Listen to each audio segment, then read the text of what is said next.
សម្ដេចអាម្ចាស់ទុំគុំមកពីស្រុកឆ្ងាយមកពីទីក្រុងតែក្រមិនសូវមានបច្ច័យបានជួបសម្ដេចម្ដងជ្រះថ្លាឥឡូវអត់មានអីថ្វាយទេចូលសុំភ្ជាប់និស្ស័យជាមួយសម្ដេចសៀមរាបបច្ច័យមួយជើងពៀននេះប្រមាណថ្វាយទាំងអស់ចាប់កុសលក្នុងការកសាងពុទ្ធមណ្ឌលរបស់យើងសម្រាប់ពុទ្ធបរិស័ទសូមសម្ដេចអនុគ្រោះទទួលដោយសេចក្តីជ្រះថ្លាក្នុងការចូលរួមសូមចែកបុណ្យកុសលជូនចំពោះញាតិញោមទាំងអស់ខ្ញុំណាអនុមោទនាបានបុណ្យទាំងអស់គ្នាសាធុសាធុសាធុគេមកវិញគេខ្លាចសាំងយកចាបងគេទៅគេមកបានបុណ្យច្រើនប្រសិនបើនៅក្នុងព្រះពុទ្ធសាសនានឹងអត់មានការសិក្សាព្រះបរិយ័តគឺព្រះធម៌ទេអានឹងនាំឲ្យអន្តរធានគឺវិន័យញាតិញោមពុទ្ធបរិស័ទអត់បានសិក្សាព្រះធម៌អត់បានអីអញ្ចឹងទៅក៏មិនមានបដិបទាននឹងត្រឹមត្រូវទេអញ្ចឹងជើងពុទ្ធបរិស័ទណានៅជ្រុងណាឮអីជឿអញ្ចឹងទៅញាតិញោមអ្នកសៀមរាបជឿបែបអ្នកសៀមរាបទៅអ្នកព្រៃវែងជឿបែបអ្នកព្រៃវែងទៅនឹងកាលណាតែយើងអត់មានការសិក្សាបរិយត្តិគឺព្រះសទ្ធម្មនឹងទេព្រះពុទ្ធសាសនានឹងអាចនឹងប្រឈមនឹងការបាត់បង់នឹងការសាបរលាបនឹងការសាបសូន្យអស់ទៅអញ្ចឹងបាននេះការបង្កើតសាលាព្រះបរិយត្តិការសិក្សាអីជាមួយអាចារ្យដែលជាអ្នកចេះដឹងអីទាំងអស់ហ្នឹងជារឿងចាំបាច់ណាញាតិញោមរឿងចាំបាច់ណាសម្រាប់យើងអ្នកកាន់ពុទ្ធសាសនាគណៈតអត់រៀនធម៌អត់ស្គាល់ព្រះធម៌អត់ស្គាល់ព្រះធម៌អត់ស្គាល់ព្រះសម្មាសម្ពុទ្ធជាម្ចាស់គណៈអត់ស្គាល់ព្រះសម្មាសម្ពុទ្ធជាម្ចាស់អត់អាចនឹងទទួលអ្វីដែលជាអត្ថប្រយោជន៍នៃការត្រាស់ដឹងរបស់ព្រះអត់មានប្រភេទទេអញ្ចឹងការសិក្សាព្រះបរិយត្តិហ្នឹងគឺសំខាន់មនីកសាងទឹកបញ្ចប់ទទួលឯកភាពពីរដ្ឋមន្ត្រីក្រសួងធម្មការសាសនានិងសម្ដេចព្រះមហាសូមេធាធិបតីក្នុងការកសាងបង្កើតសាខាពុទ្ធកសាកលវិទ្យាល័យផ្សេងនោះរាជចំបានបានអាទិត្យឥឡូវធ្វើផ្កាប្រាក់កសាងវិបស្សនាមជ្ឈមណ្ឌលពុទ្ធមណ្ឌលវិបស្សនាអន្តរជាតិនៃកម្ពុជាអញ្ចឹងអស់លោកសប្បុរសទាំងអស់ដោយសេចក្តីស្រឡាញ់ចំពោះសង្គមចំពោះទឹកដីចំពោះជាតិជាពិសេសចង់ឲ្យប្រជាជាតិនេះនឹងមានសេចក្តីសុខរស់នៅប្រកបដោយវឌ្ឍនភាពអញ្ចឹងទៅសម្ដេចព្រះព្រហ្មក្នុងវ័យចិត្ត90ទៅហើយនៅតែប្រឹងអញ្ចឹងញោមគណៈកម្មការវត្តនឹងបានប្រាប់ពាក្យនឹងមកខ្ញុំកណាសម្ដេចអាម្ចាស់តែគណៈកម្មការវត្តកណាអត់ទេអត់បានថាអញ្ចឹងទេ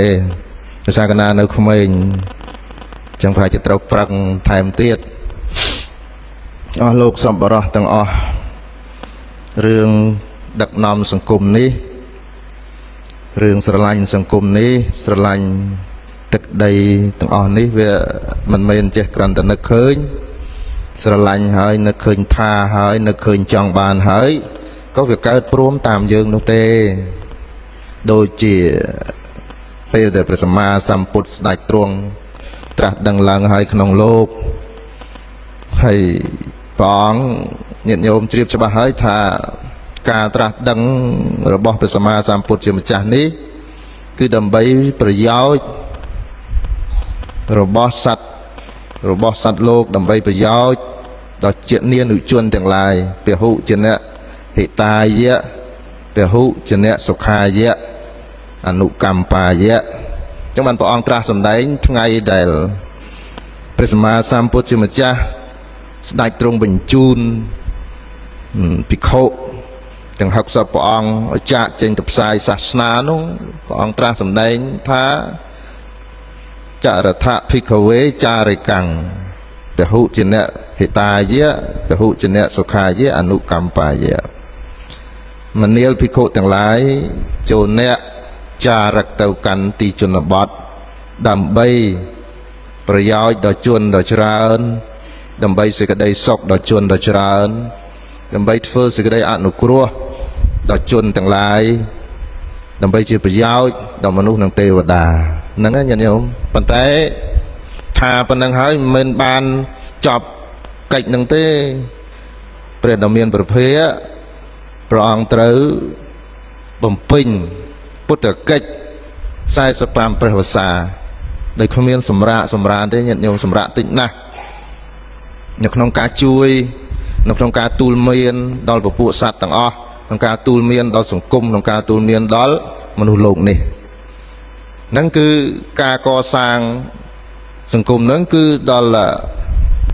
មិនគ្រាន់តែមានឆន្ទៈហើយចប់ទេញាតិញោមហើយមិនថាមកទេសនាស្រុកសៀមរាបអីទេអាពលសើសម្ដេចស្រុកស្រែទេដូចថាប៉ុន្តែនៅក្នុងប្រទេសហ្នឹងធ្លាប់លួចសរសើរថាទេហើយចូលប្រជជនច្រើនហើយប្រឹងមិនព្រមឈប់សោះខ្ញុំកណាវ័យចិត្ត90ហើយមិនជារឿងធម្មតារឿងសាមញ្ញពេកទេកណាម្ចាស់អញ្ចឹងការបង្កើតពុទ្ធមណ្ឌលវិបស្សនាអន្តរជាតិនៃកម្ពុជានេះជាប្រយោជន៍ញាតិញោមសម្រាប់ពុទ្ធមាមិកជនសម្រាប់ពុទ្ធមាមិកជននឹងមកបានសិក្សាព្រះធម៌អប់រំចិត្ត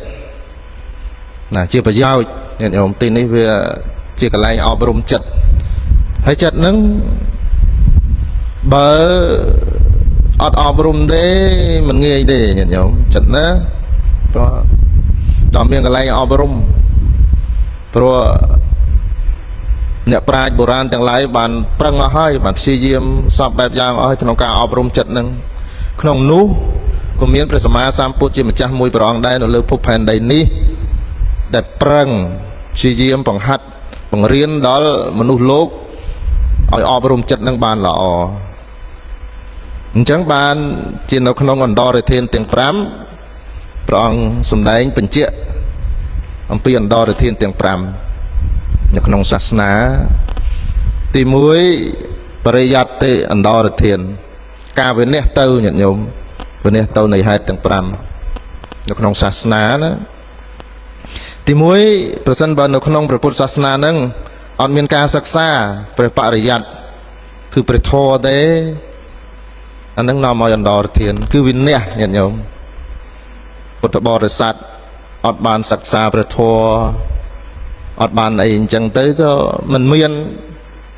បដិបទាហ្នឹងត្រឹមត្រូវទេអញ្ចឹងជើងពុទ្ធបរិស័ទណានៅជ្រុងណាឮអីជឿអញ្ចឹងទៅញាតិញោមអ្នកសៀមរាបជឿបែបអ្នកសៀមរាបទៅអ្នកព្រៃវែងជឿបែបអ្នកព្រៃវែងទៅហ្នឹងកាលណាតែយើងអត់មានការសិក្សាបរិយត្តិគឺព្រះសទ្ធំហ្នឹងទេព្រះពុទ្ធសាសនាហ្នឹងអាចនឹងប្រឈមនឹងការបាត់បង់នឹងការសាបរលាបនឹងការសាបសូន្យអស់ទៅអញ្ចឹងបាននេះការបង្កើតសាលាព្រះបរិយត្តិការសិក្សាអីជាមួយអាចារ្យដែលជាអ្នកចេះដឹងអីទាំងអស់ហ្នឹងជារឿងចាំបាច់ណាស់ញាតិញោមរឿងចាំបាច់ណាសម្រាប់យើងអ្នកកាន់ពុទ្ធសាសនាគណៈតែអត់រៀនធម៌អត់ស្គាល់ព្រះធម៌អត់ស្គាល់ព្រះធម៌អត់ស្គាល់ព្រះសម្មាសម្ពុទ្ធជាម្ចាស់គណៈអត់ស្គាល់ព្រះសម្មាសម្ពុទ្ធជាម្ចាស់អត់អាចនឹងទទួលអ្វីដែលជាអត្ថប្រយោជន៍នៃការត្រាស់ដឹងរបស់ព្រះអត់មានប្រភេទទេអញ្ចឹងការសិក្សាព្រះបរិយត្តិហ្នឹងគឺសំខាន់អស់លោកសពបរោះឥឡូវងាយញាតិញោមងាយញាតិញោមអញ្ជើញទៅរៀនតាមសាលាក៏មានឬក៏រៀនទៅតាមប្រព័ន្ធផ្សព្វផ្សាយនេះក៏មានដែរញាតិញោមដល់រៀនធម៌តែបើអត់រៀនធម៌ពុទ្ធសាសនានឹងសាបរលាបហើយអញ្ចឹងយើងនាំគ្នាវាកើតទៅកោឡាហលញាតិញោមចង់ឲ្យទៅលឺអ្នកណាគេប្រាប់ថាណោព្រះគោកើតហើយព្រះអង្គលោកឲ្យទឹកយើងនាំនេះផ្អើលឈូទៅថ្វាយអង្គមព្រះគោធម្មតាគោកាលណាតែយើងយកទឹកទៅដាក់មុខវាលិតដែរគោណាដូចគោណានេះញោមចាំគោដឹងអាត្មានេះចាំគោដែរហ្នឹងតែវាស្រេកវាលិតដែរនឹងវាផឹកហើយយើងទៅជាយល់ថានឹងព្រះគោឲ្យពរជ័យទៅវិញ ហ្នឹងហ្នឹងឃើញទេគេយល់ថានៅរូងភ្នំនោះមានបរមីអាចធ្វើឲ្យញាតិញោមបរិស័ទនឹងបានសេចក្តីសុខជឿចឹងកោឡាហលគឺភាពច្របូកច្របល់នៅក្នុងលោកនេះហ្នឹងគឺមានច្រើនណាស់ញាតិញោមមិនមែនតែនៅក្នុងសាសនាយើងទេមិនមែនតែនៅក្នុងពុទ្ធសាសនាទេគ្រប់ទីកន្លែងទាំងអស់គ្រប់ទីកន្លែងទាំងអស់ដោយហេតុអីដោយសារតែមនុស្សនឹងខ្លាចញាតិញោមភ័យបារម្ភដល់អញ្ចឹងទៅចេះតែរស់ទីពឹងនេះផងទីពឹងនោះផងដល់យូរយើងនាំគ្នាជឿតាំងពីលោកខែបាំងឆាត់តាំងពីអីសពបែបយ៉ាងអស់អាហ្នឹងវាមានតាំងពីអើយមកដល់ញាតិញោមអ្នកខ្លះជឿភ្លៀងតែខែភាសាភ្លៀងមិនចឹងអញ្ចឹងដោយសារតែលោកសពបរោះជាពិសេសពុទ្ធបរិស័ទនឹងលោកអ្នកជឿជាពិសេសអ្នកជឿទៅទេសនាចឹងទៅមានអ្នកខ្លះមិនសប្បាយចិត្តតែព្រះអង្គជឿកុំទេសចឹង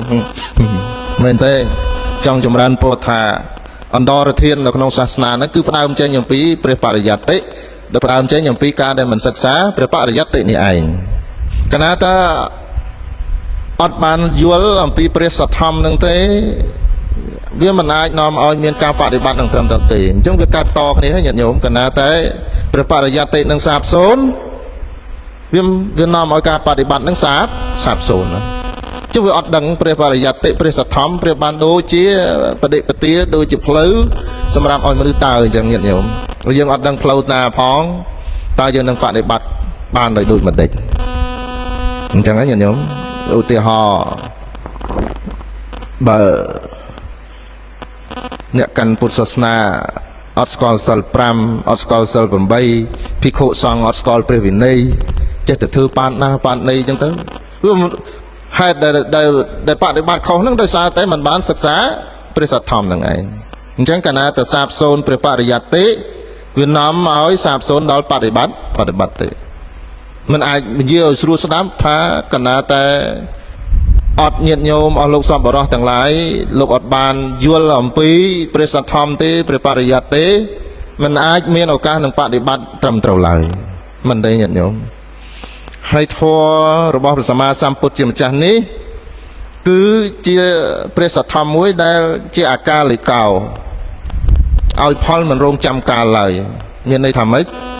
មានន័យថាបដិបត្តិឥឡូវនេះបានឥឡូវនេះឧទាហរណ៍ព្រះសម្មាសម្ពុទ្ធជាម្ចាស់លោកត្រាស់សម្ដែងថាកាលណាតែបុគ្គលណាមួយពោពេញទៅដោយព្រមវិហារធម៌នៅក្នុងចិត្តមានមេត្តាករុណាមុទិតាឧបេក្ខាបុគ្គលនោះនឹងខ្លាចទីស្រឡាញ់នៃមនុស្សនិងទេវតាទាំងឡាយបើសិនជាញាតិញោមមានចិត្តល្អមានប្រតិមានចិត្តអនុគ្រោះស្រឡាញ់ចំពោះពួកញាតិទាំងឡាយពួកជនទាំងឡាយសេចក្តីស្រឡាញ់នឹងកើតមានភ្លាមនឹងឯងត្រង់ដែលកន្លែងកើតភ្លាមនឹងឯងដែលព្រះសម្មាសម្ពុទ្ធជាម្ចាស់ហៅថាធម៌នេះជាធម៌អកាલિកោជាការបដិបត្តិដែលមិនរងចាំកាលឡើយគឺកើតក្តីស្រឡាញ់នឹងតែមួយរំពេចហើយព្រះអង្គត្រាស់សម្ដែងបន្តទៀតថាទោសនៃទោសៈនឹងវានាំឲ្យមានការស្អប់ខ្ពើមពីជនដទៃប្រសិនបើចិត្តរបស់យើងពោពេញទៅដោយអាក្រក់ភាពអាក្រក់ឬស្សំបែបយ៉ាងបង្កហេតុផលណាមួយដែលនាំឲ្យអ្នកដទៃគ្រោះថ្នាក់វានាំមកផលរបស់វាហ្នឹងគឺនាំមកនៅការស្អប់ខ្ពើមពីជនដទៃអាហ្នឹងក៏ឲ្យផលភ្លាមចឹងដែរញាតិញោមត្រង់កន្លែងហ្នឹងឯងដែលព្រះពុទ្ធសាសនាយើងហ្នឹងគឺនៅលោកខាងលិចគេហៅថាជាការបដិបត្តិបែបប្រកបនិយមមិនរងចាំការសម្រេចចិត្តពីអតិទេពនៅឋានសួគ៌អីទេអត់មានទេញាតិញោមអត់ទេហ្នឹងហើយប្រសង់ក្តីពុទ្ធបរិស័ទក្តីទាំងអស់ធម៌ហ្នឹងទៅបដិបត្តិភ្លាមបានផលភ្លាមហើយព្រះអង្គលោកត្រាស់សម្ដែងតទៀតថាវិចិត្តស្ងប់អ្នករស់នៅដោយសុខស្ងប់ទៅសុខមែនញាតិញោមស្ងប់នឹងប្រះចាអីស្ងប់កន្លែងហ្នឹងមិនមែនស្ងប់នឹងមានការយល់ច្រឡំច្រើនណាស់អ្នកខ្លះថាអ្នកកាន់ព្រះពុទ្ធសាសនានេះស្លូតល្អស្ងប់ល្អតែមិនហ៊ានតបតជាមួយគេស្ងប់ពុទ្ធសាសនាគឺនាំឲ្យអោនភាពដល់សង្គមនេះជាការខុសឆ្គងអ្នកកាន់ព្រះពុទ្ធសាសនាព្រះសម្មាសម្ពុទ្ធជាម្ចាស់ពុំដែលបង្រៀនមនុស្សលោកឲ្យរស់នៅក្នុងភាពអន់ថយឡើយ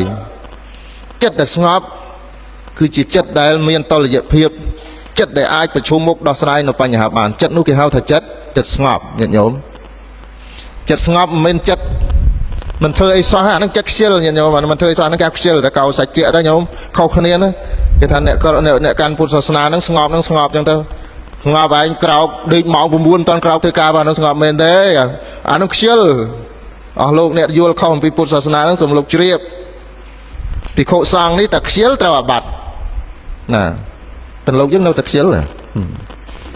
ព្រះអង្គខ្លះខ្ជិលកណាជាចូលវត្តរាជបូរជ្រះថ្លានឹងភាពស្អាតណាសម្រាមអីមិនសូវសម្បូរស្អាតបោកស្អាតវត្តអារាមហ្នឹងជាទីមនោរម្យហ្នឹងមិនឈ្មោះថាជាការរស់នៅប្រកបដោយធម្មៈចឹងចិត្តស្ងប់ឡើយហ្នឹងគឺជាចិត្តដែលមានតុល្យភាពចិត្តមានតុល្យភាពចិត្តមិនញោមចិត្តពេលដែលវាមានរឿងអ្វីមួយនៅក្នុងជីវិតណាញោមអាចប្រឈមមុខញោមអាចដោះស្រាយរឿងទាំងអស់នោះបានដោយបញ្ញានឹងឈ្មោះថាចិត្តស្ងប់មិន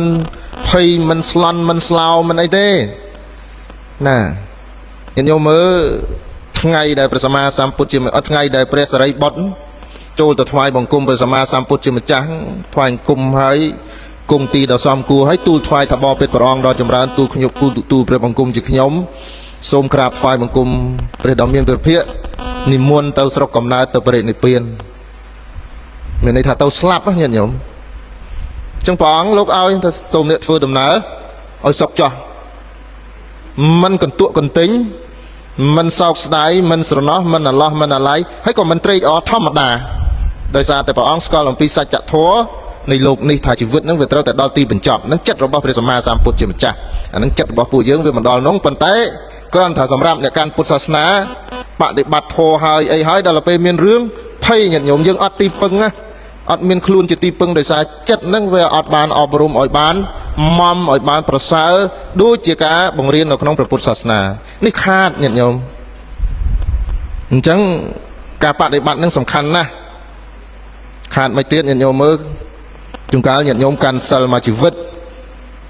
ដល់តែចាញ់ស្លកកូគេកូនស្លប្រៃពេកនោះអញ្ចឹងខឹងគេមួម៉ៅណាស្លស៊ីមកើតណាហើយទៅមកសុំសិល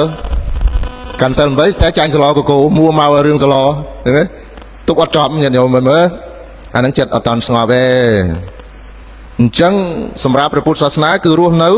ក្នុងជីវិតប្រចាំថ្ងៃហ្នឹងបន្តិចអញ្ចឹងទៅបានសុខញាតិញោមធម្មោហវេរកតិធម្មចារីអ្នកបដិបត្តិធម៌តែងតែត្រូវបានរក្សាដោយព្រះធម៌មានន័យថាម៉េចអ្នកមានន័យថាអ្នកបដិបត្តិធម៌នឹងតែងតែទទួលផលទទួល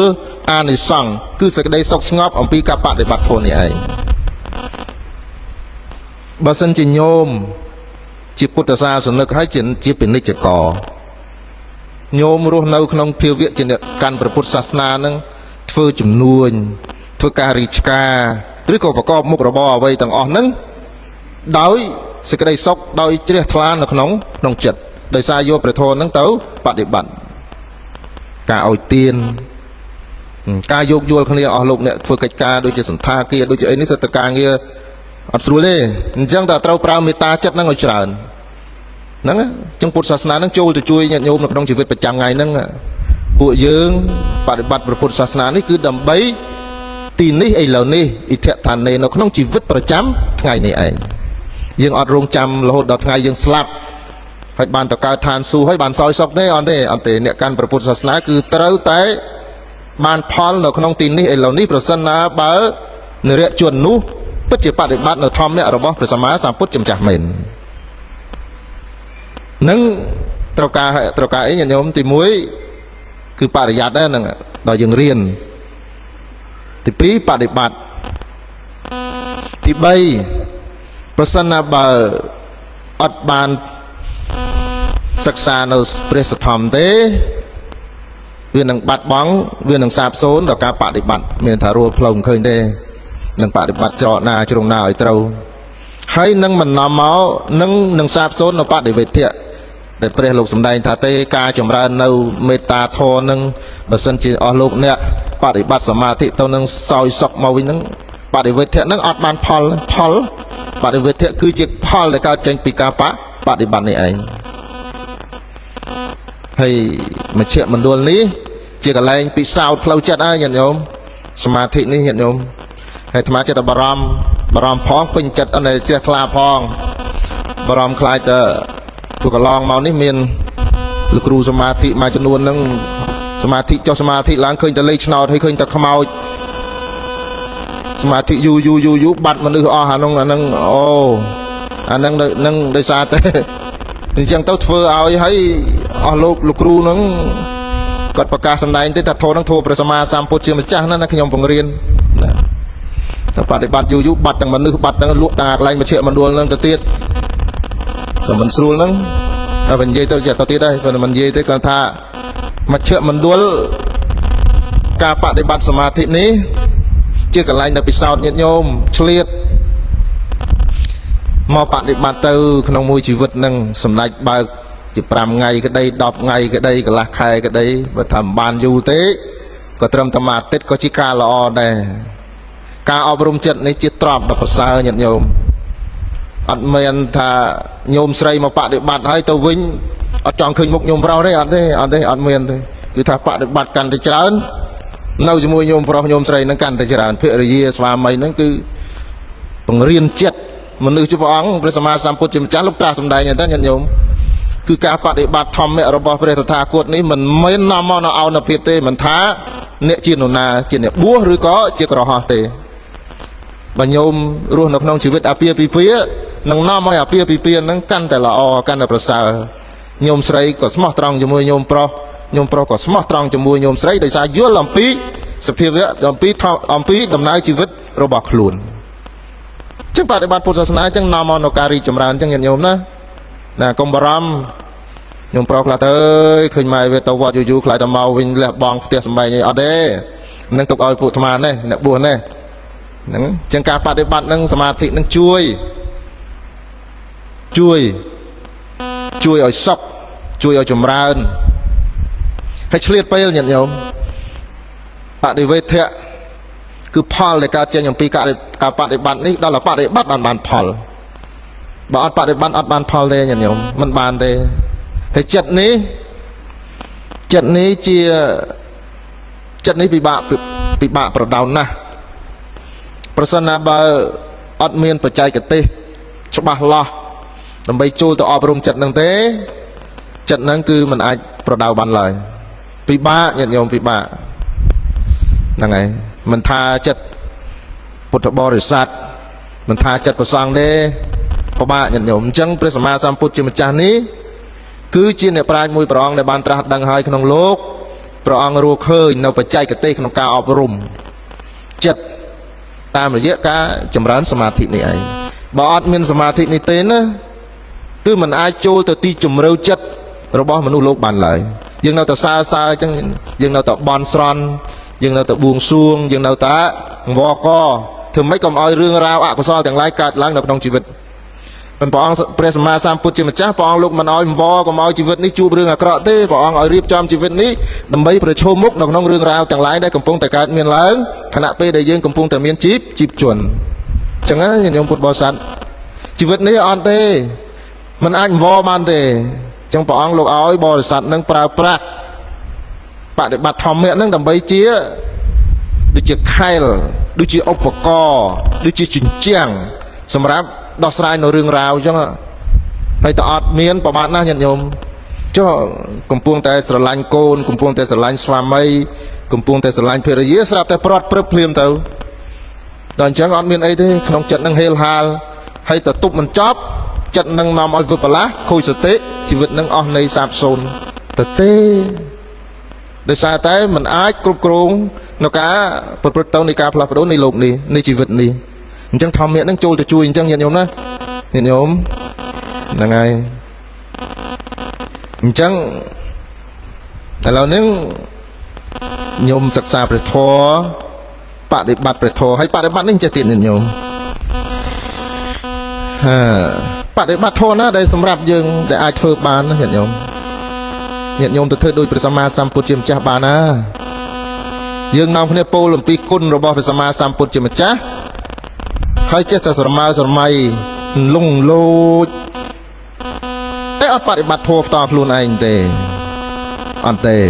ចេះតែបំភ្លេចនេះខៅធម៌អ្នកស្រុកធម៌ក្នុងផ្ទះញាតិញោមធម៌ក្នុងផ្ទះធម៌អីញោមប្រុស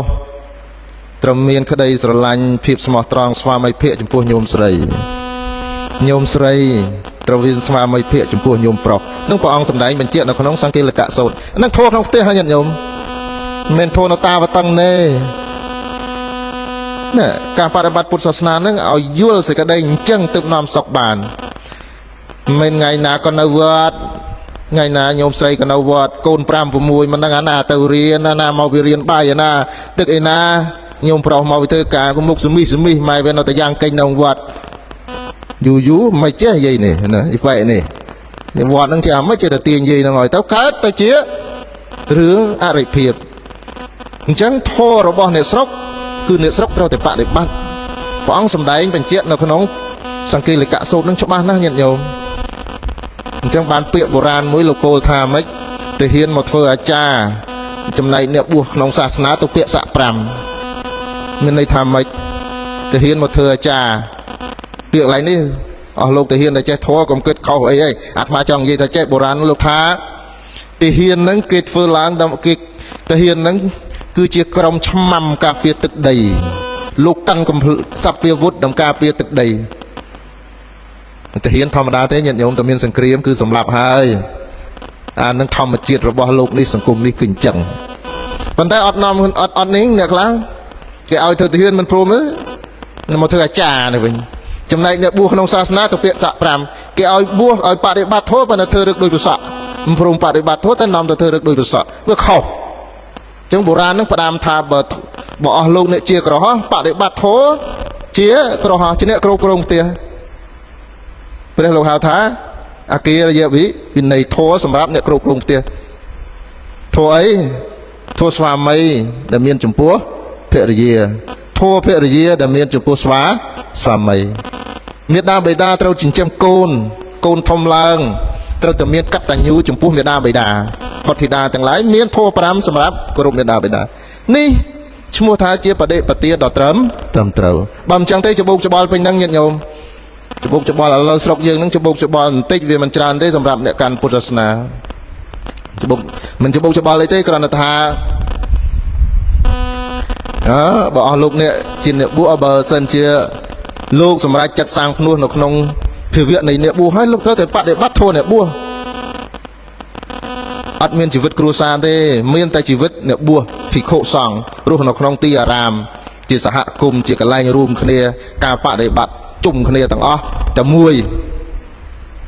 ស្លៀកស្បង់ស្បៃត្រៃយវរតែមួយតែបើសម្រាប់ជីវិតជាក្រហមលោកត្រូវតែបដិបត្តិធម៌ជាក្រហម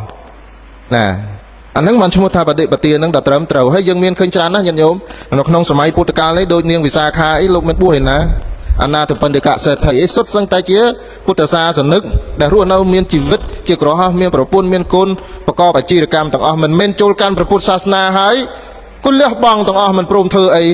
គួយបិទតែភ្នែកជូនទៅបន់គ្នារត់តែស្អីហូមបានអាហ្នឹងមិនមែនទេអ្នកកាន់ពុទ្ធសាសនាតាមព្រះសម្មាសម្ពុទ្ធជាម្ចាស់ដែលជាសិស្សរបស់ព្រះអង្គគឺត្រូវតែព្យាយាមឧទ្ធានសម្បទានៃឯងក្រោកឡើងត្រូវទៅរស់ស៊ីចិញ្ចឹមកូនចិញ្ចឹមគ្រួសារអរកសម្បទាណាទ្របដែលរួមមកហើយនោះកុំទៅយកទៅលេងលបែងកុំយកទៅប្រព្រឹត្តលបែងស្រាស្រីកាមគុណអីទាំងអស់ដែលជាហេតុនាំមកអន្តរាយឃើញទេព្រះអង្គលោកត្រាស់សម្ដែងអញ្ចឹងមានការយល់ច្រឡំសម្រាប់អ្នកកាន់ពុទ្ធសាសនាហ្នឹងច្រើនណាស់ថាឲ្យតែកាន់ធម៌ហ្នឹងគឺលេងធ្វើអីតែម្ដងមែនទេញោមតែអញ្ចឹងមែនទេនឹងហេតុអីបានយល់អញ្ចឹងដោយសារតែយើងអត់បានសិក្សានៅព្រះសាសធម្មខ្ញុំជ្រាបទេខ្ញុំជ្រាបទេខ្ញុំជ្រាបទេបងអាត្មាសប្បាយចិត្តណាស់ខ្ញុំសប្បាយចិត្តត្រង់ថាឃើញអស់លោកអ្នកជ្រះថ្លាក្នុងធម៌ហើយលោកមានអាជីវកម្មមានរបររវល់នៅក្នុងរបរហ្នឹងមនុស្សក្នុងលោកនេះក្រៅពីព្រះអរិយណាដែលថាมันមានកិលេសនោះយើងវាត្រូវរស់នៅក្នុងកិលេសហ្នឹងមិនចឹងអស់លោករស់នៅក្នុងកិលេសរស់ហ្មងពុទ្ធបរិស័ទលោកទៅមានជីវិតអាពាហ៍ពិពាហ៍នោះឯងហើយអាត្មាប្រសងនេះរស់នៅក្នុងភាវៈនៃអ្នកបួសមានវិន័យមានអីចឹងយើងរស់នៅក្នុងកិលេសនោះឯងក៏ប៉ុន្តែព្រះលោកថាឲ្យរស់ដោយសុចរិតហ្នឹងហើយកន្លែងទៅនឹងសម្រាប់អ្នកកាន់ពុទ្ធសាសនាយើងកុំឲ្យគេថាពុទ្ធសាសនាឲ្យតែអ្នកកាន់ពុទ្ធសាសនានឹងក្រហ ហើយញាតិញោមសិតតែអ្នកមានជ្រះថ្លាញាតិញោមជ្រះថ្លាណាចឹងអស់លោកសប្បុរសទាំងអស់កុំបារម្ភថាកាន់ពុទ្ធសាសនាទៅខ្លាចវាក្រអត់ក្រទេកុំឲ្យទៅលេងល្បែងកុំឲ្យទៅផឹកស្រាអាហ្នឹងបានវាក្របើរស់ស៊ីមិនក្រដូចគណៈកម្មការចាវត្តបូចឹងមិនក្រទេគេហៅបដីសៀមរាបធ្វើគណៈកម្មការទាំងអស់ហើយនោះសូមជ្រះថ្លាអនុមោទនាអញ្ចឹងបញ្ជាក់មកវិញញាតិញោមបញ្ជាក់មកថាទី1បើសិនជាមិនឲ្យព្រះពុទ្ធសាសនាយើងសាបសូន្យមិនឲ្យព្រះពុទ្ធសាសនាសាបសូន្យដល់ទៅនាំគ្នាសិក្សាព្រះធម៌រៀនធម៌នេះញាតិញោមអ្នកដែលចេះធម៌ហ្នឹងមិនចេះទឹះពាក្យថាទឹះផ្សេងអំពីការកែតម្រូវអ្នកខ្លះសិក្សាព្រះសត្យធម្មហើយកាលដែលមិនតាន់ចេះធម៌ដូចជាសុកក្រាន់បើដល់រៀនធម៌ឲ្យទឹះគេអូយទឹះមិនឈប់សោះទឹះតាំងពីលោកទឹះតាំងពីអាចារ្យព្រះអង្គឲ្យជួបនឹងគោលទៅអំពីទោសនៃវត្តដាក់ក៏ដល់ម៉ោងបាយវត្តដដែលប៉ុន្តែទឹះគេនឹងទឹះរហូតអស់កន្លែងទឹះភ្លើងស្តុបតាមខ្នល់ហ្នឹងអានឹងប្រកាសអាសន្នហើយអ្នករៀនធម៌ទឹះគេនោះព្រះសម្មាសម្ពុទ្ធជាម្ចាស់ដែលព្រះអង្គមានករណាចំពោះសត្វហ្នឹងគឺព្រះអង្គមើលឃើញ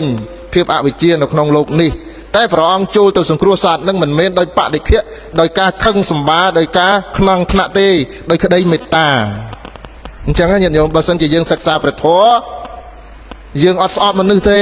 អត់ខឹងទេអត់ទឹះគេទេតែជួយបានដោយប្រការណាកម្រិតណាញោមចូលទៅជួយបើជួយមិនបានធ្វើម៉េចថាបើជួយមិនបានមិនបាច់ជួយទេគឺព្រះសម្មាសម្ពុទ្ធជាម្ចាស់មិនបានជួយមនុស្សឲ្យរួចឆ្លងសេចក្តីទុក្ខពិភពលោកណាក្នុងបច្ចុប្បន្ន40ព្រះវស្សាព្រះអង្គជួយមនុស្សបានច្រើនតែមិនបានទាំងអស់ទេដោយសារតែនេះវាវត្តដាក់របស់លោកនេះវាអញ្ចឹងការសិក្សាព្រះសទ្ធម្មហ្នឹងញាតិញោមគឺយល់ហើយបដិបត្តិត្រង់កន្លែងបដិបត្តិនេះឯងធ្វើឲ្យញោមស្គាល់ខ្លួនឯងច្រើនកុំទឹះគេញាតិញោមណាពេលថាទឹះកន្លែងនេះស្អប់អ្នកខ្លះហ្នឹងពោលធរឌៀមដាមឲ្យគ្នាហ្នឹងហើយព្រះសង្ឃប្រគល់ណាមចាស់កុំថាឲ្យញោមយើងហ្នឹងហើយតែបានឡើងក្រេននោះបាច់ថាឲ្យញោមអត់បានទេកុំទៅជួយញោមប្រាប់ញោមនេះដូចគំរូសម្ដេចធំឧស្សាហ៍ទេសនានឹងប្រាប់ពាក្យប្រាប់ផ្សេងអំពីបន្ទោសទៀតណាអញ្ចឹងការសិក្សាព្រះសទ្ធម្មនឹងជួយយើងឲ្យទលំទលាយផ្លូវចិត្តអញ្ចឹងណាអស់លោកសប្បុរសបដិបត្តិធម៌ចេះធម៌នឹងទលាយតិចតិជុំថាចុះព្រះអង្គខឹងទេមនុស្សឃើញទេវាខឹងនោះវាធម្មតាវាខ្លាំងខ្លះអីចឹងប៉ុន្តែកុំឲ្យដោយសារតែការយល់ការចេះដឹងព្រះសទ្ធម្មនឹងហើយជាដើមចោមជាសមុទ្ឋាននាំឲ្យយើងនឹងស្អប់អ្នកដទៃមិនពេញចិត្តអ្នកដទៃមើលអ្នកដទៃហ្នឹងគឺមិនមានភាពបរិសុទ្ធនៅក្នុងជីវិតនេះជាទោសនៃអ្នកសិក្សាព្រះធម៌អ្នកខ្លះហើយយល់ច្រឡំញាតិញោមការសិក្សាព្រះធម៌ហ្នឹងអញ្ចឹងបានព្រះអង្គលោកឲ្យយើងសិក្សាឥឡូវចម្រើនពរមិញហ្នឹងអន្តរធាន5ទី1បើសិនជាអត់មានការសិក្សានៅព្រះបរិយត្តិទេកាលណាសាបសូន្យព្រះបរិយត្តិគឺព្រះការសិក្សាព្រះសទ្ធម្មហើយនាំឲ្យអន្តរធានការបដិបត្តិកាលណាតែអត់មានការបដិបត្តិហើយនាំឲ្យសាបសូន្យនៅបដិវេធៈគឺការទទួលបានផលអំពីការបដិបត្តិហ្នឹងហើយទី4សង្ឃៈអន្តរធានការសាបរលាបបាត់បង់នៅអ្នកបួសទី5ធាតុអន្តរធានការសាបសូន្យនៅព្រះធាតុប៉ុន្តែចម្រើនពរដែលចង់បញ្ជាក់ហ្នឹងតែ3ខាងដើមទេចា៎ពរ3ខាងដើមទេទី1សិក្សាព្រះសទ្ធម្មហើយចង់ចម្រើនពរញាតិញោមបញ្ជាក់តែខ្លីទេបញ្ជាក់ថាធម៌កុំភ្លេចធម៌នៅក្នុងផ្ទះញាតិញោមបើតែភ្លេចធម៌ក្នុងផ្ទះមិនអាចនាំមកនៅសេចក្តីសុខឡើយអញ្ចឹងកិច្ចបដិបត្តិហ្នឹងគឺហើយក្រៅទីពីហ្នឹងចង់ចម្រើនពររឿងសម្រាប់យើងអ្នកកាន់ពុទ្ធសាសនាក្នុងសម័យបច្ចុប្បន្ននេះញាតិញោមអស់លោកសប្បុរសទាំងអស់ជាទីស្រឡាញ់ញាតិញោមជាពុទ្ធសាសនិកហើយបរិស័ទ 4 ពួកមានភិក្ខុភិក្ខុនៃបាសកបាសិកាអ្នកទាំង4នេះជាសសរស្តម្ភរបស់ព្រះសាសនាជាពិសេសនៅក្នុងសង្គមកម្ពុជាយើងនេះសូមមេត្តាបិតាដែលជាអាណាព្យាបាលជាប្រេងព្រឹត្តជាអ្នកធំនៅក្នុងគ្រួសារនឹងមេត្តាស្រោចស្រពកូនដោយព្រមវិហារធម៌ហើយបង្រៀនកូនចៅទាំងឡាយនឹងឲ្យដើរតាមគន្លងនៃព្រះពុទ្ធសាសនារបស់យើងកុំបណ្ដោយកូនញាតិញោមណាកុំអនុញ្ញាតឲ្យសាសនាដទៃចូលមកយកកូនយើងចេញពីគ្រួសារកុំឲ្យត្រូវសោកស្ដាយញាតិញោមកណ្ណាយើងបាត់កូនចៅម្នាក់ទៅឲ្យអ្នកដទៃគ្រប់គ្រងយើងនឹងបាត់ហាក់ដូចជាបាត់អ្វីមួយយ៉ាងអាត្មាសំដែងធម៌យ៉ាងដូចនេះវាគាត់ជាមានអ្នកថាទេជាសិទ្ធិសេរីភាពត្រូវមិនជាការបង្ខំទេតែសូមអស់លោកសប្បុរសទាំងអស់មេត្តាអោបកសោបកូនចៅរបស់ខ្លួននឹងឲ្យស្ថិតនៅក្នុងរង្វង់ដៃនៃពុទ្ធមានមកជននៃគ្រួសារកាន់ព្រះពុទ្ធសាសនានោះទើបសង្គមយើងអាចរឹងមាំបានអញ្ចឹងសួរថាអប់រំកូនចៅនឹងយកព្រះធម៌របស់ព្រះសម្មាសម្ពុទ្ធជាម្ចាស់ទៅបណ្ដោះកូនចៅនឹងបណ្ដោះយ៉ាងដូចម្ដេចព្រះអង្គបើកណាអត់ចេះធម៌ផងហ្នឹងទៅបង្រៀនកូនឲ្យមិនបង្រៀនវាឲ្យមិនបើកណាមិនចេះផងថាមានវិធីបើសិនជាមេត្តាបិតាទាំងពីរហ្នឹងរស់នៅប្រកបដោយធម៌នោះហើយជាមេរៀនដ៏ពិសិដ្ឋដែលស្រោចស្រពដល់កូនទាំងឡាយអញ្ចឹងកូនមើលអូពុកម្ដាយអ្នកកាន់ពុទ្ធសាសនាវាតិចឪពុកអញមានសិលម្ដាយអញមានសិលតើគាត់ទៅវត្តអូនេះអានិសង្ឃឬក៏ផលដែលមេត្តាបិតាឪពុកម្ដាយអញទៅវត្តហ្នឹងបានមកវិញគឺក្តីស្រឡាញ់អញអញ្ចឹងតើនេះម៉ែល្អណានៅពីតូចអោបកសោបឧស្សាហ៍ប្រាប់និទានរឿងរ៉ាវនេះឯងជាមេរៀនដ៏ពិសិដ្ឋដែលញោមត្រូវបកគលទៅឲ្យកូនចៅចំនួនក្រោយកុំថាទេព្រះអង្គហើយឥឡូវនឹងមិនបានទេឲ្យទៅណាក៏ទៅតែឲ្យទៅណាទៅហើយចុងក្រោយសល់តែមិនស្រួលហ្នឹងនិយាយមួយពុកម្ដាយងក់ទៅក្បាលទេអាហ្នឹងយើងត្រូវប្រកាន់ណាញាតិញោមពូជសាសយើងណាវាអោបកសោបដោយប្រពៃណីទំនៀមទម្លាប់សាសនាអាហ្នឹងណានឹងត្រូវតែប្រកាន់ញាតិញោមត្រូវតែប្រកាន់ពាក្យថាប្រកាន់ឡើយហ្នឹងមិនស្អប់ទេគឺត្រូវអភិរក្សថែរក្សាថាគ្រួសារនេះជាគ្រួសារកាន់ព្រះពុទ្ធសាសនាអញ្ចឹងខ្ញុំរស់តាមបែបព្រះពុទ្ធសាសនានៅកម្ពុជាកូនត្រូវតែគោរពមេត្តាបិតាអោនលំទោនចំពោះមេត្តាបិតាហើយគ្មានអ្នកណាធ្វើការទេក្រៅតែពីមេត្តាបិតាហ្នឹងអាត្មានេះបាននៅក្រៅទេញាតិញោមមិនអាចចូលទៅក្នុងគ្រួសារបានទេអញ្ចឹងសូមញោមប្រោះព្រំកូនចៅរបស់លោកដោយធម្មៈរបស់ព្រះសម្មាសម្ពុទ្ធជាម្ចាស់គឺការបដិបត្តិនេះឯងហើយបានបុណ្យច្រើនណាស់នឹងឈ្មោះថាជាការឲ្យនៅអវ័យគ្រប់យ៉ាងឲ្យនៅទឹកអមរិតហ្នឹងគឺក្មេងភ្ញាក់ដឹងអូនឹងឃើញទេលោកឪពុកអ្នកម្ដាយហ្នឹងជាអ្នកមានធម៌អាហ្នឹងឯងវាប្រោះព្រំដល់ពួកខ្ញុំជាកូនជាចៅទាំងឡាយឲ្យរស់នៅដោយត្រជាក់ត្រជុំហើយបើសិនជាមេត្តាបិតានេះណាមានសិលមានទានមានភាវនាណាផ្ទះនឹងជាឋានសួគ៌នៅលើភពផែនដីនេះត្រជាក់ណាញាតិញោមត្រជាក់ណាមិនបើកភ្នែកឡើងថ្ងៃមិនតាន់រះស្វឹងបាត់ហើយជេកូនជេនោះជេអានោះធំឡើងគ្មានអនុស្សាវរីយ៍ល្អជាមួយម៉ែឪទេអញមិនទៅទេបែកព្រាត់ប្រាសគ្រួសារវិនិច្ឆ័យវាអត់ធម៌វាអត់ព្រមវិហារធម៌អញ្ចឹងណាអស់លោកគ្រួសារអ្នកកាន់ពុទ្ធសាសនាទាំងអស់សូមលោកធ្វើជាគំរូឲ្យប្រោះព្រំកូនរបស់លោកដោយព្រមវិហារធម៌ត្រឹមតែក្តីស្រឡាញ់ដល់បរិសុទ្ធប៉ុណ្ណេះឈ្មោះថាជាការឲ្យនៅអរិយទ្រព្យដល់ប្រសើរមនុស្សកើតមកត្រូវការភាពកក់ក្ដៅញាតិញោមហើយរបស់អស់ទាំងនេះណាពេលពួកអស់លោកកូនចៅទាំងអស់នឹងខ្លាយទៅជាឯកឧត្តមលោកជំទាវអ្នកទូចអ្នកធំអីទាំងអស់ណារបស់អស់ទាំងនេះទិញមិនបានទេគាត់នឹងចងចាំនៅការអោបកសោបរបស់មេត្តាបិតានៅពេលមួយនោះលោកឪពុកអោបខ្ញុំនៅពេលមួយនោះអ្នកម្ដាយមួយទឹកឲ្យខ្ញុំងែលក្បាលខ្ញុំថើបខ្ញុំណានេះភាពបរិសុទ្ធក្តីស្រឡាញ់ដល់បរិសុទ្ធនេះឯងដែលព្រះសម្មាសម្ពុទ្ធជាម្ចាស់ប្រកាសសម្ដែងឲ្យមេត្តាបិតាត្រូវប្រគល់ឲ្យបុត្រធីតាទាំងឡាយនៅក្នុងសង្កេលកៈសូត្រគ្រួសារដែលជាអ្នកកាន់ពុទ្ធសាសនាលោកត្រូវធ្វើរឿងហ្នឹងអញ្ចឹងទៅគ្រួសារនឹងសុខហើយណាទេថាបើវាមានរឿងអីខ្លះយ៉ាងណាក៏ជាបង្គោលដែរញាតិញោមអញ្ចឹងញាតិញោមត្រូវពុទ្ធបរិស័ទគ្រួសារខ្មែរទាំងអស់លោកណាសូមចម្រើនពរកុំអនុញ្ញាត ឲ្យអ្នកណាម្នាក់ចូលមកយកកូនចៅយើងពីគ្រួសារដោយគ្មានមិនមកមិនកអត់ទេកុំបណ្ដោយកូនណាត្រូវតែរក្សាកូនឲ្យបានហើយរក្សានេះគឺតាមការបដិបត្តិរបស់លោកឪពុកអ្នកម្ដាយនឹងឯងចុះបើសិនជាលោកឪពុកអ្នកម្ដាយមិនប្រកបដោយធម៌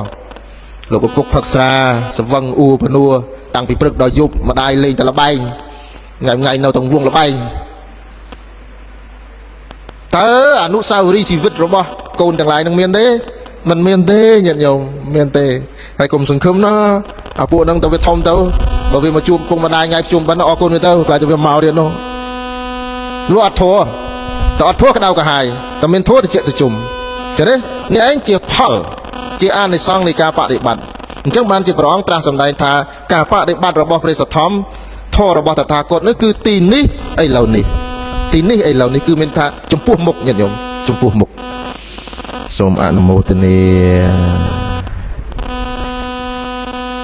សម្ដេចឲ្យទេស2ម៉ោងអស់ធម៌ទេសហើយទេសបានតែមក40នាទីឥឡូវថែម5នាទីទៀតចុះញាតិញោមពុទ្ធបរិស័ទទាំងអស់ជាទីស្រឡាញ់ជាទីរាប់អានព្រះពុទ្ធសាសនាយើងនៅប្រទេសកម្ពុជានេះជួយបរិស័ទយើងច្រើនណាស់តាមរយៈផ្លូវចិត្តការបដិបត្តិព្រះពុទ្ធសាសនាការបដិបត្តិពុទ្ធសាសនាការបដិបត្តិព្រះសទ្ធំរបស់ព្រះសម្មាសម្ពុទ្ធជាម្ចាស់នៃបរិស័ទរបស់យើងនេះមានកម្រិតផ្សេងគ្នាញាតិញោមមានកម្រិតផ្សេងគ្នាអ្នកខ្លះបដិបត្តិដោយសារការសន្សំមកក្នុងវត្តដាក់ក្នុងខណ្ឌសន្តាននឹងយូរហើយអញ្ចឹងទៅមិនពិបាកយល់ទេទាញតែសភៅមកស្ដាប់តែលោកទេសតែបន្តិចយល់តែម្ដង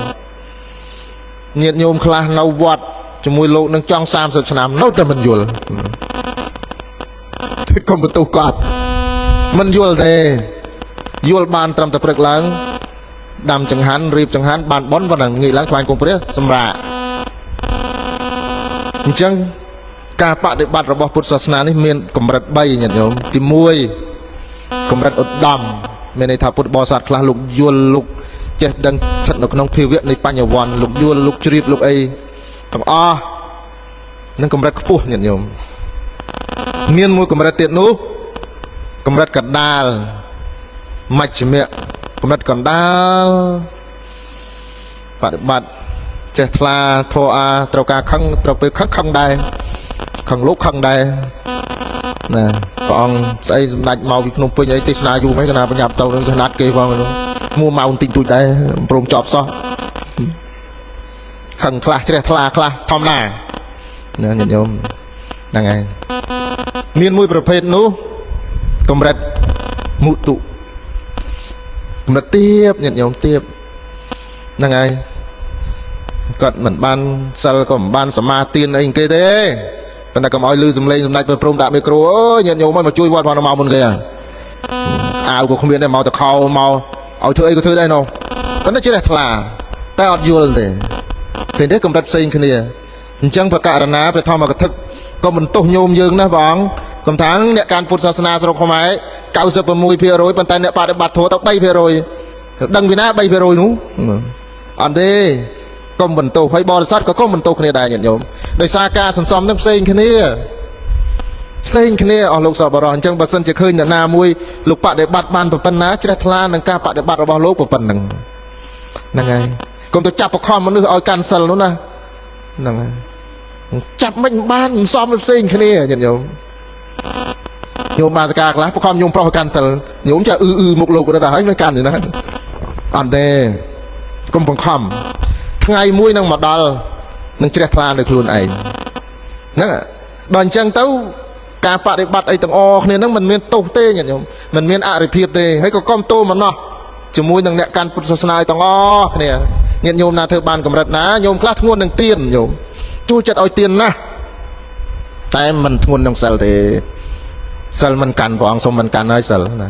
កាន់បានសិល2សិល3អីសិល2អីមិនសម្លាប់មិនលួច អាទី3ទី4កណាមិនតន់ដឹងច្បាស់មិនទេបាទទី5ហ្នឹងសុំហើយហ្នឹងអ្នកខ្លះក៏ថាអញ្ចឹងទៅទៀតតែពុទ្ធសាសនិក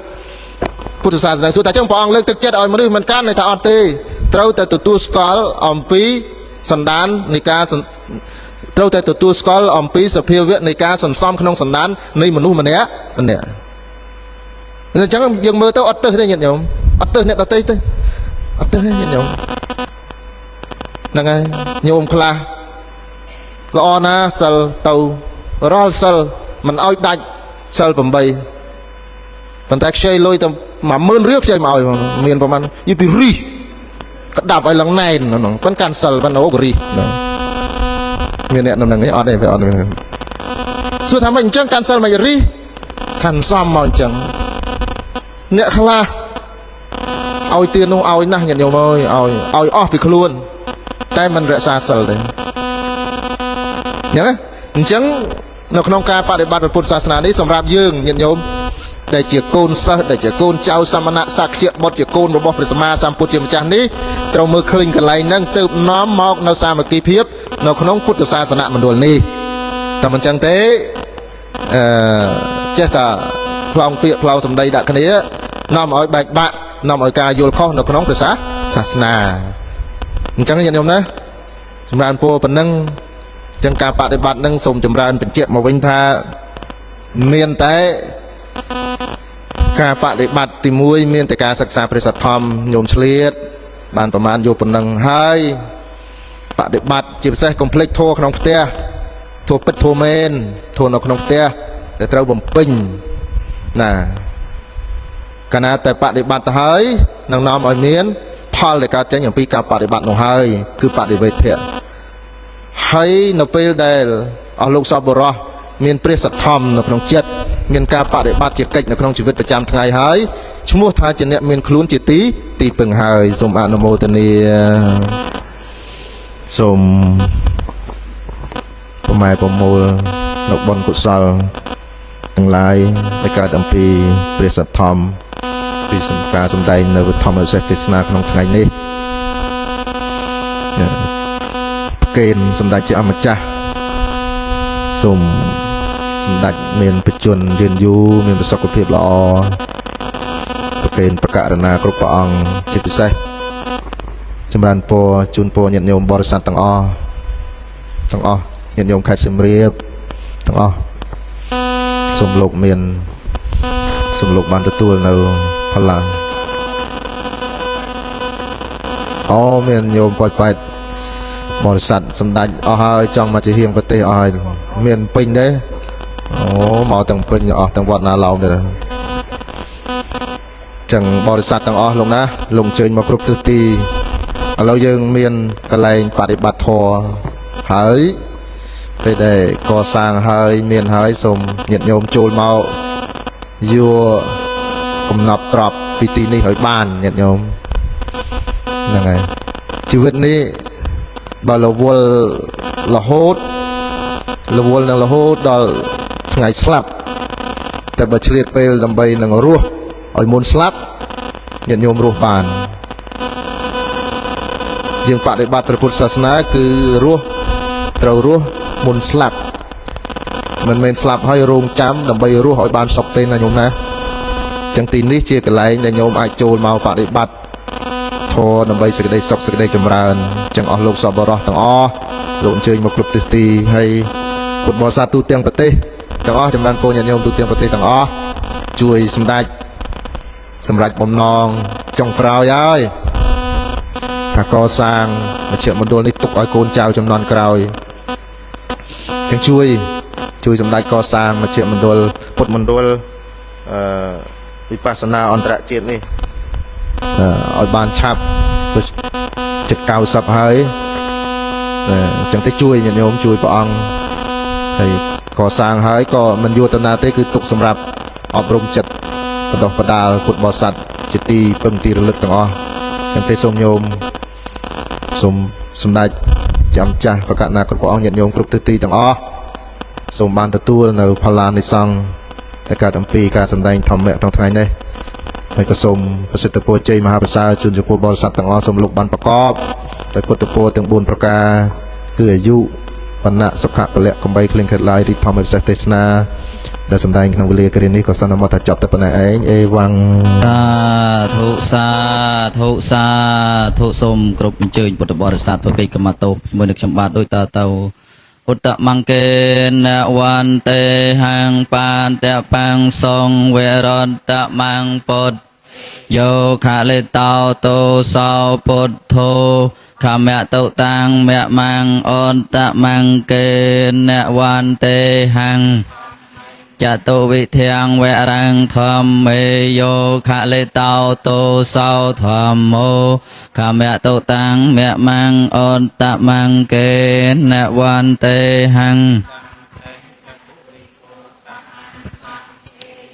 ខលេតោតោសោសង្ឃោ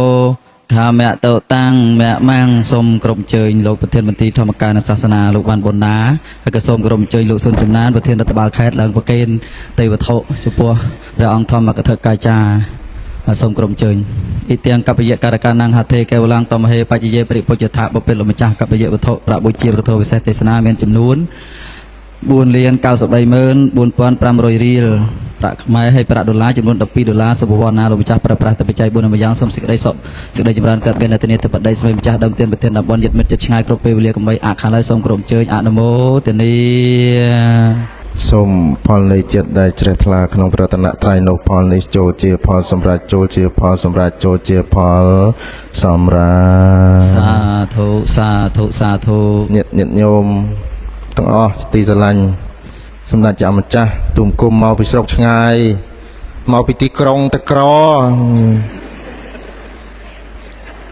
សំសូវមានបច្ច័យ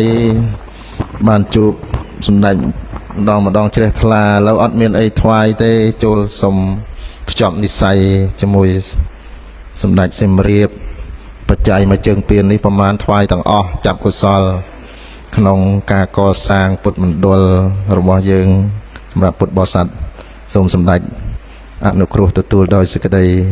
ជ្រះថ្លាក្នុងការចូលរួមសូមចែកបុណ្យកុសលជូនចំពោះញាតិញោមទាំងអស់ខ្ញុំណាអនុមោទនាបានបុណ្យទាំងអស់គ្នា សា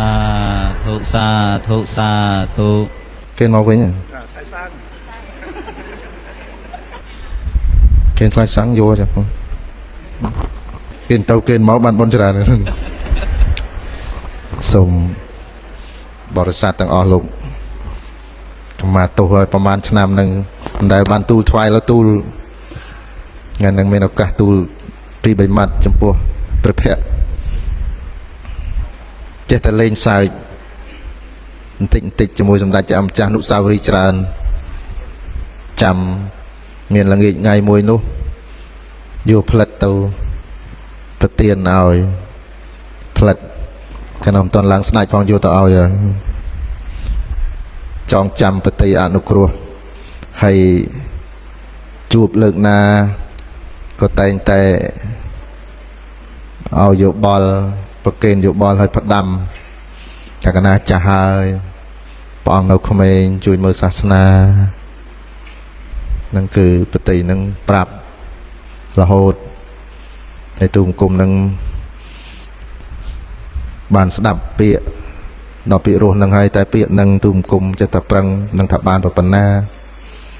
ទូមគុំនោះវាមិនសូវជាបានចេះដឹងវាបានច្រើនវាបានតិចតួចមិនបានច្រើនចង់ចេះឲ្យច្រើនតែប្រឹងវាមិនបានតាំងតែកន្លងមកនឹងចេះតែលេងសើចខ្លះចឹងខមាទោសខ្លាចខុសឆ្គងដោយប្រការៈណាមួយសូមសម្ដេចជាអម្ចាស់អនុគ្រោះហើយកណាថ្មភាពនឹងប្រកាសណាស់ថាអនាគតទៅនៅសល់តែអនុស្សាវរីយ៍ទេកណានឹកឃើញសម្ដេចសៀមរាបនឹកឃើញតែអនុស្សាវរីយ៍ទេចុះបញ្ជនប៉ែតជាងហើយមានអីទៀតចឹងអនុស្សាវរីយ៍នេះវានឹងដកនៅក្នុងចិត្តនេះឯងដែលនៅក្នុងពុទ្ធសាសនាលោកហៅថាបុគ្គលសប្បាយមានន័យថាអ្នកបួសជួបគ្នាចឹងសប្បាយនៅក្នុងភាវៈនៃសមណសក្យបុត្រជួបទៅក៏សម្ដេចចាស់ហ្នឹងឲ្យយោបល់ប្រោះព្រំដោយពាក្យពេចន៍ពីរោះអញ្ចឹងកណាអញ្ចឹងបកូនណាប្រធេរៈចាស់ឲ្យកសោបភិក្ខុសាមណេរក្មេងៗយើងទៅណាកុំឲ្យនៅចិត្តគ្នាហើយអត់ស្គាល់គ្នាគំរូសម្ដេចជាម្ចាស់ល្អណាស់ជួបសម្ដេចក្មេងៗឲ្យ វាបល់ឲ្យអីហើយជ្រះថ្លាហើយពេញចិត្តហើយស្រឡាញ់ហើយគោរពនេះឯងជាភាវៈរបស់អ្នកបួសសូមថ្វាយពពកម្ដងទៀតសូមមានសុខភាពល្អបរិបូរណ៍គង់ជាសុខនៅក្នុងព្រះសាសនាសូមបានមលុបបារមីដល់ពុទ្ធសាសនិកទាំងអស់ញាតិញោមទាំងអស់សូមអនុមោទនា សាធុសាធុសាធុសូមគ្រប់អញ្ជើញពុទ្ធបរិស័ទទាំងអស់បងប្អូនចិត្តដើម្បីនៅផ្សាយមេត្តាឧទ្ទិសនៅបុណ្យកុសលជាមួយនឹងខ្ញុំបាទអូយតើទៅអ៊ីទាំងណូទាំងណាំងញាតៃណាំងហោតោសុខេតាហោនតោញាតយោសូមផលនៃទាននេះសំរេចដល់ញាតទាំងឡាយរបស់ខ្ញុំព្រមទាំងវិរិយកងទឿមសូមញាតទាំងឡាយរបស់ខ្ញុំព្រមទាំងវិរិយកងទឿមចូលជាអ្នកដល់នៅសេចក្តីសោកចោបាទសូមក្រុមជើងលោកប្រធានជ្រួយទឹកបាទបដិទានគាថាយ៉ាងកេញចេកុសលកម្មង្កាតាមកិរិយ៉ាងមកាយេនវិចាមនសាតិតេសេសុកតាំងកតាំងយេសត្តាសញ្ញិណោអត្តអសញ្ញណោកតាំងបញ្ញផលាំងមៃហង្សាពេភេគីភវន្តតេយេតាំងកតាំងសវិតិតាំងតណាំងបញ្ញទេវីកន្ត្វានៃវេតយងសាពេលោកម្មហិយេសត្តាជីវន្តារហេតកាមណញ្ញងភោចនាងសាពេលផនមេចេតសាទេសត្វទាំងឡាយទាំងពួងដែលដល់ហើយនៅសេចក្តីទុក្ខសូមឲ្យជាសត្វសេចក្តីទុក្ខទៅដែលដល់ហើយនៅភ័យសូមឲ្យជាសត្វបាត់ភ័យទៅដែលដល់សេចក្តីសោកសូមឲ្យជាសត្វបាត់សេចក្តីសោកទៅអងសូមនិមន្តអញ្ជើញអនុមោទនា